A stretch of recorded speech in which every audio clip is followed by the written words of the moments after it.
దేవునికి మహిమ కలుగునుగాక. అపుస్తలైన పౌలు గారు ఒక చక్కని మాట చెప్తున్నాడు. 2 కొరింథీ రాసిన పత్రిక 4వ అధ్యాయం 4వ వచనంలో ఏమంటున్నాడంటే, దేవుని స్వరూపియగు యేసుక్రీస్తు మహిమ ప్రకాశత కనపడినట్టు సువార్తలో ప్రకాశత ఉందంట. అది కనిపించినట్లుగా ఉండాలి. అది కనిపింపకుండా ఉండడానికి ఏలోక సంబంధించిన దేవత ఏం చేస్తుందంటే అవిశ్వాసులకి గుడ్డితనాన్ని కలగజేస్తుందంట. అంటే మనలో అవిశ్వాసం ఉంటేనే అది గుడ్డితనం కలగజేస్తుంది. అవిశ్వాసం లేకపోతే గుడ్డితనం కలగజేయదు.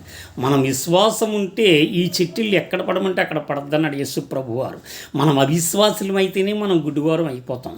మనము గుడ్డివారముగా ఉన్నామో లేక మనము అవిశ్వాసులమో విశ్వాసులమో తెలియాలంటే మందిరానికి వచ్చినప్పుడు వాక్యమేనో నువ్వు ఆన్లైన్లో చూస్తావు, ఆ పక్క ఈ పక్కే చూస్తావు, ఎవరితోటో మాట్లాడుతుంటావు. అంటే నీకు గుడితనాన్ని కలగజేసేసింది. వాక్యంలో ఉన్న ప్రకాశత నిన్ను చూడనవదో, వాక్యంలో ఉన్న గొప్పతనాన్ని నిన్ను చూడనవదో, నువ్వు చూడడానికి వీల్లేదు, నువ్వు గుడ్డోడు.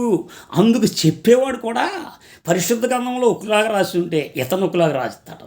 ఈ పరిశుద్ధ గ్రంథంలో యేసు ప్రభువు లేక దేవుడికి ఇష్టం లేని వ్యక్తి ఉన్నాడు అనుకోండి, ఆడు అందరికీ ఇష్టమైన వ్యక్తిలా ప్రకటించే వాళ్ళు ఉంటారు. వారు కూడా అవిశ్వాసులైన వారు. అందుకే ఈ లోక దేవత అని కూడా గుడితనాన్ని కలగజేసేస్తుంది. ప్రసంగిస్తున్న నన్నైనా గుడితనాన్ని కలగజేసేస్తుంది. నన్ను నేను చూసుకోకపోతే, నా విశ్వాసాన్ని నేను కాపాడుకోకపోతే. ఎవరైనా అంతే. మందిరానికి వచ్చినప్పుడు మనము ఆ ప్రకాశతను చూసేవారిలాగా, వాక్యాన్ని వినేవారిలాగా మనం ఉండగలగాలి. చెప్పేవారు కూడా వాక్యం ఎలా రాయబడి ఉన్నదో దాని ప్రకారంగానూ ప్రకటించేవారిగానే ఉండగలగాలి. ఏమన్నా మన విశ్వాసంలో తొలగిపోతే ఆ గుడితనం కలగజేస్తుంది.